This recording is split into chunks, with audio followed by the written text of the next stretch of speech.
Hi guys, welcome back to my channel. Today's video is all about imposter syndrome, what it is, how to realize you've got it, how I've dealt with it, and how you can deal with it too. I feel like especially right now, a lot of us are going through a lot of changes. Some people have taken up new ventures, new businesses, new jobs, new creative streams, or whatever it may be. And usually these changes can come with the potential of having imposter syndrome.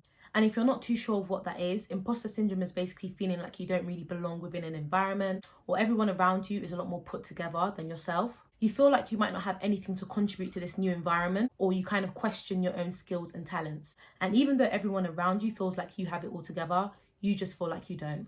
And chances are most of us are going to experience imposter syndrome because over 80% of us will experience this at some point of our lives. And the thing is, this imposter syndrome manifests in so many different ways depending on different personality traits. The first is through being a perfectionist. Someone that's a perfectionist has such high expectations of themselves that if they fail to meet that, then they feel like they failed. They feel like they're not good enough. They feel like they're an imposter in this new environment because they kind of compare themselves to everyone else at this perfectionist level. The second is through someone who's a high achiever but not confident in themselves. You know, you've got big dreams, you've got big goals, you've got high achievements, but you're unable to internalize how far you've come so far. How far you've come. So even though you've come so far, you're unable to internalize your success, and so you still feel like an imposter. Another way is through someone who's used to being a quick learner. You're usually the person that gets things like this. But you know, when you're venturing into new environments, into a new business, into a new job, that's not going to happen. And if it doesn't happen for you, potentially that could then bring in imposter syndrome, feeling like you're not good enough to be in this place because you are so used to getting things quickly that you start to question whether this place is for you or you're meant to belong here. And I feel like if imposter syndrome isn't dealt with properly, it can lead to a lot of self-sabotaging and kind of prevent you from reaching that next goal in life or taking up that next opportunity. And I feel like I've had imposter syndrome way too many times, so I know when it's here and how to deal with it. But before this was very much a new experience for me. So just to get right into it, back in my placement year when I was at uni, I had my very first corporate job as an economist. And when I tell you imposter syndrome slapped me in the face, every month was a new case. From day one, as I got there, I thought, you know what, I'm not smart enough to be here. I don't belong here. Literally everyone's speaking a lot more va-va-voom than me. Everyone wrote a lot more proper English than myself.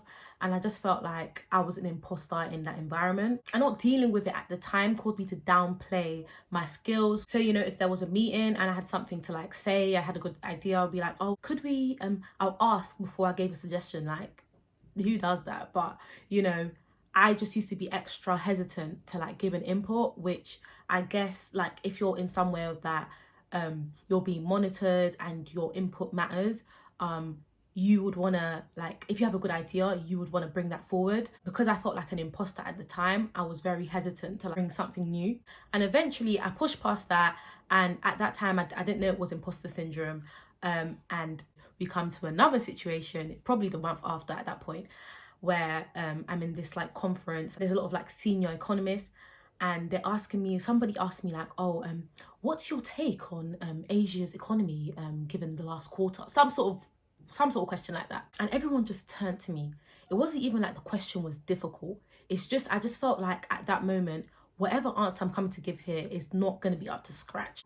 You know, whatever answer I'm about to give is not going to be sophisticated enough. It's not going to be up to the benchmark of, you know, what they're used to hearing, what they're familiar with hearing. And guys, when I tell you my mind went blank,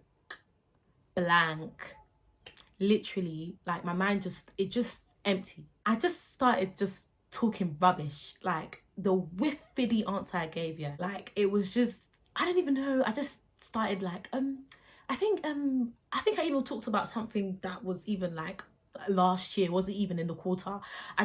It was so bad. And honestly, the ground could have swallowed me whole. The ground should have swallowed me whole, because everyone just looked at me okay, following on, literally. And I feel like at that point I was comparing myself to the experts in the room way too much.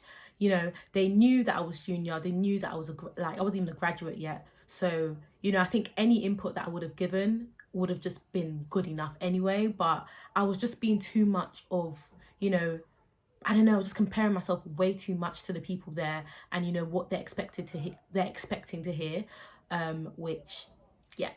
And the point is there, if I didn't let imposter syndrome cloud my mind, whatever answer I would have given would have been 10 times better than what they just heard, literally what they had heard at that point. And funnily enough, during that job, I actually went to an imposter syndrome talk, and it was a woman, and she was even a black woman, and she was talking about how she always has imposter syndrome.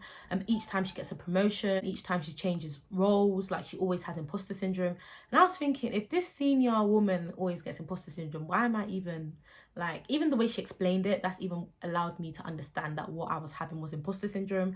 And I was just thinking, you know what, like, this is gonna forever be here, so at least I know that this is imposter syndrome and this isn't real.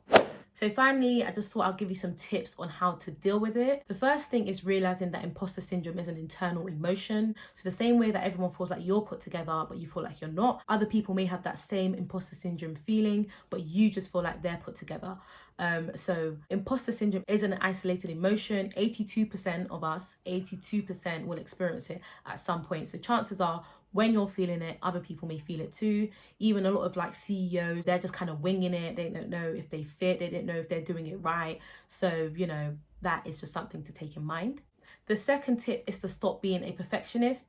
Well, I won't say stop, don't stop being a perfectionist, but realize when you're being extra, you know, realize when you're being a perfectionist, so that, you know, if you fall short of that standard, realize that you just happen to be a perfectionist, and probably whatever you've done is still good enough, or whatever you've done is still will still bring value to other people. Another tip is to prove the imposter syndrome feeling wrong. You know, use that imposter syndrome as motivation to work hard and be consistent and be disciplined, you know, so that even though you feel like you're not good enough to be there, you just work hard, you just keep being consistent until you do feel like you're destined to be there.